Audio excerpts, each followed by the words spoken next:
Greetings, Ranger fans. Jake here for a deeper look at episode 31 of Power Rangers Dino Fury, The Hunt. But first, a rapid run-through. Let's kick off the counter. It's morphin' time.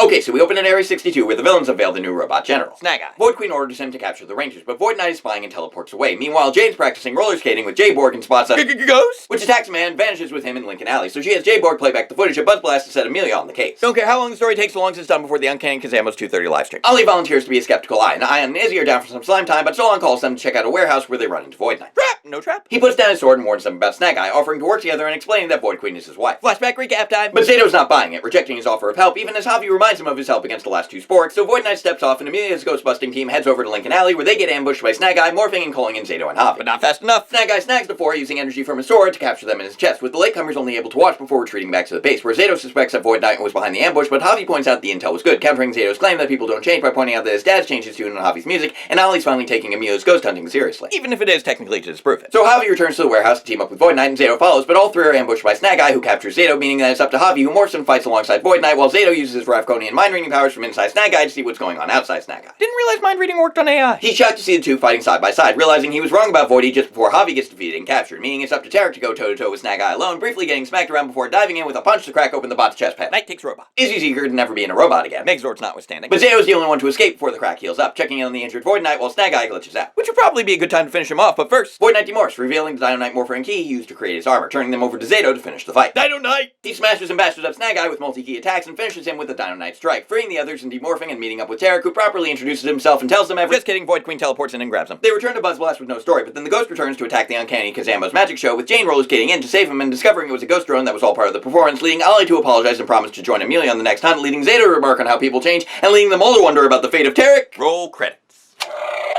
And that's the end of the episode. Now, let's take a deeper look. Full disclosure, this is one that I've been looking forward to seeing for a long time.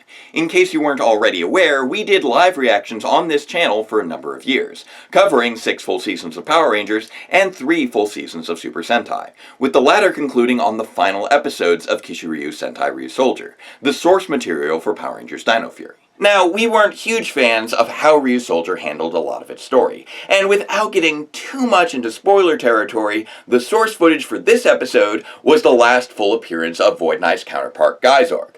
And the way he was written out of the story was, it wasn't the best. The character definitely deserved better than what he got. So once it became clear that Void Knight would have a much more expanded role in Dino Fury than the original character had in Ryusoulger, I became very curious over how they would handle this footage in particular, where his powers get transferred to the Red Ranger to activate the Dino Knight armor, known in Ryusoulger as Max Ryusoul Red. While much of Dino Fury has diverged pretty significantly from the story of Ryusoulger, the adaptational elements of this episode transpired more or less how I would expect, with a new villain attacking Void Knight and the Rangers, Void Knight joining forces with them, and then ultimately having him be weakened in battle and passing his powers on to the Red Ranger. The battle was definitely abbreviated due to edits trimming down the repeated fade transitions and some of the more violent moments, but the bones of the scene are still there, even if Tarek does end up coming across a bit more tired than actually injured. I can't entirely blame them for the cuts, as the montage-style editing of the scene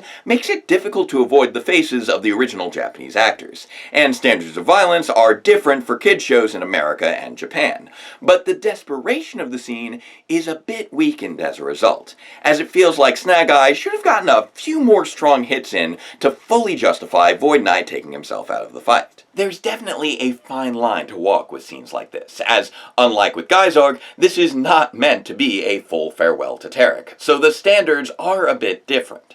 But apart from playing things a little too safe in my opinion, I think that Void Knight's last stand went by a little too fast due to what I call the Dino Supercharge trap. And no, this has nothing to do with the big controversial time-traveling finale. Let me explain. During the Lord Arcanon arc of Power Rangers Dino Supercharge, the show developed a bit of a bad habit of trying to do too many things at once, mashing together big plot-relevant Ranger stories with mundane civilian Lesson of the Week plots, meaning that both stories often became somewhat compromised as a result. Recipe for Disaster featured the arrival of a new rival villain faction taking over the Zords, played against Chase trying to bake a non-exploding pavlova for a food critic.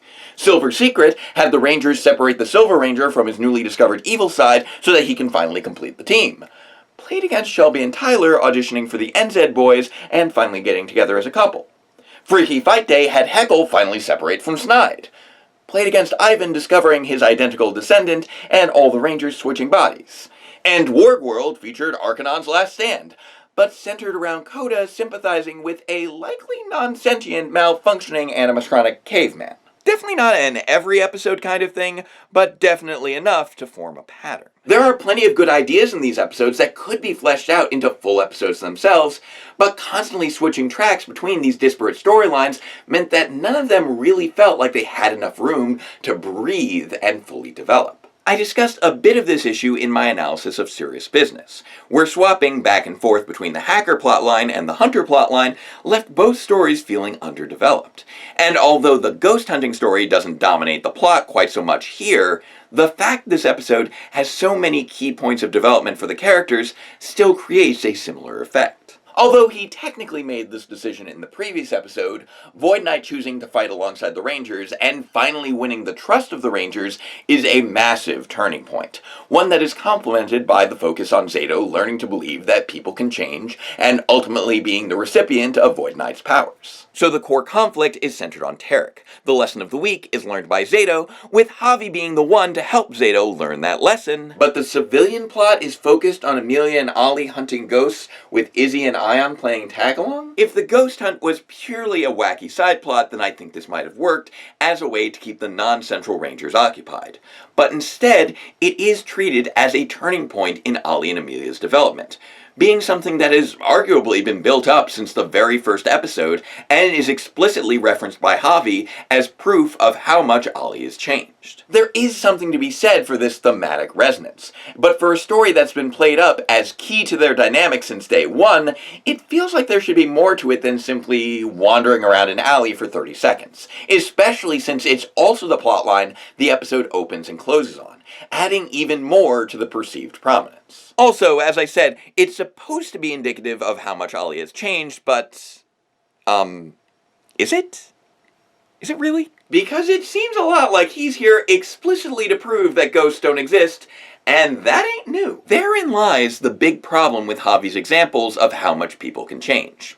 Sure, we had Ollie make amends to Amelia during New Leaf, but him volunteering to act as the token skeptic during her ghost hunt in this episode would have still felt fully in character during any episode prior to that point as well. We also have Javi talking about his dad, Warren Garcia, who had a similarly recent change of heart in Jam Session, but considering his generally poor treatment of Javi prior to that point, it's reasonable to be skeptical of his level of change as well, since we've only seen promises made, but no actual evidence on screen that he's now become Javi's biggest fan. In both cases, it comes down to a matter of timing. Ollie and Carlos have each had major turning points in their character arcs, but that doesn't mean that those arcs are fully complete. Because of this, we've only really seen them express the willingness to change, while actually enacting those changes has largely been left off screen at this point, so that it feels like Javi is equating the offer of change with the action of changing,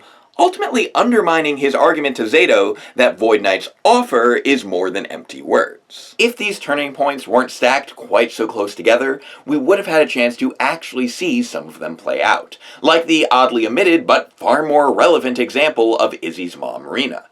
But for right now, both of the examples that Javi uses are still heavily reliant upon trust. And the concept of trust actually being a prerequisite to allow for the possibility of a changing relationship is something that is decidedly absent from his argument. I know that I'm really overanalyzing a fairly brief exchange of dialogue here, but that's only because it's the one connecting point that ties the civilian plot to the lesson of the day, so a lot of the story really hinges upon this moment. Now, on the other side, we have Zato, and his aggressive refusal to believe that Void Knight can change, which serves as the primary obstacle to Tarek's redemption, and feels similarly underdeveloped because it's not a trait that he's really expressed in the past, and there's no clear motivation for why our normally stoic leader is so furiously resistant. It feels like he might be projecting some of his own personal guilt onto Tarek, as not only was Zato the one who originally made the choice to unleash the Sporix on Ravkan,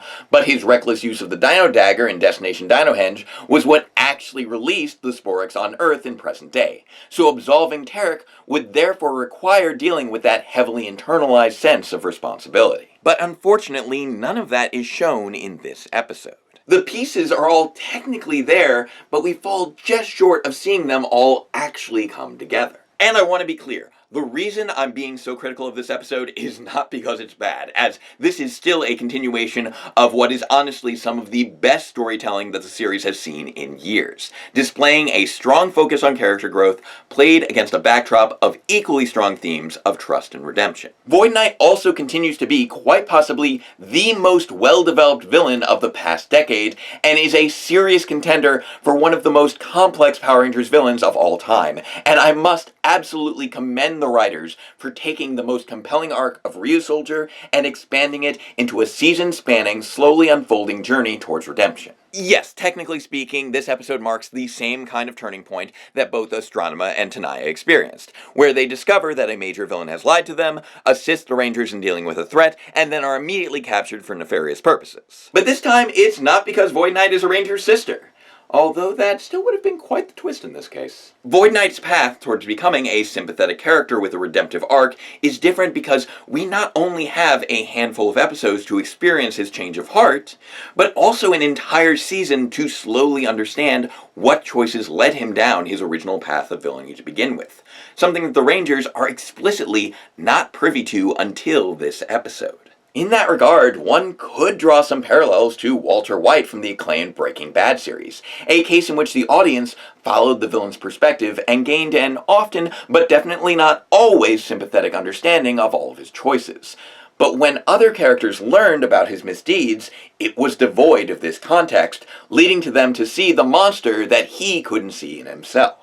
Obviously, this is a much more child-friendly version of that concept, but I think you see my point. It makes sense for the Rangers not to trust him because they haven't had 20-plus episodes to acclimate themselves to his true motivations and intent. There are a lot of interesting bits of character that can be mined from how each individual Ranger reacts to Tarek's revelations regarding his wife, but we don't really get time to explore that, any more than we get time to see Void Knight get worn down by Snag Eye, time to delve into why Zato has such serious trust issues, or time to play with Ollie and Amelia's bonding during their ghost hunt. This episode has a strong story, dynamic action, great build-up, cool one-liners, a snazzy new power-up, and even the effects on the ghost look genuinely cool, courtesy of the uncanny Kazamo. But because it is trying to balance so many elements simultaneously, none of them quite feel like they're being fully served to the extent that they truly deserve.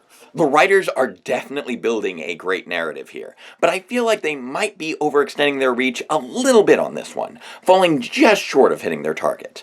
Another pass to tighten Jane and Jayborg scenes, expand the Ghost Hunt and Void Knight duel, and refocus Javi's conversation with Zato, and this episode would have been a season highlight. Remember, failing to thread a needle is very different from dropping the ball, and as far as improving upon the source material, Dino Fury is still knocking it out of the park. So make sure to join me next time for a deeper look at episode 32 of Power Rangers Dino Fury, Losers Weepers. And if you would like to share this week's rapid run-through, you can find it as a standalone clip over at Morphin Legacy's YouTube channel. Please like, share, subscribe to us both, ring the bell for future notifications, and until next time, farewell Ranger fans, and let the power protect you.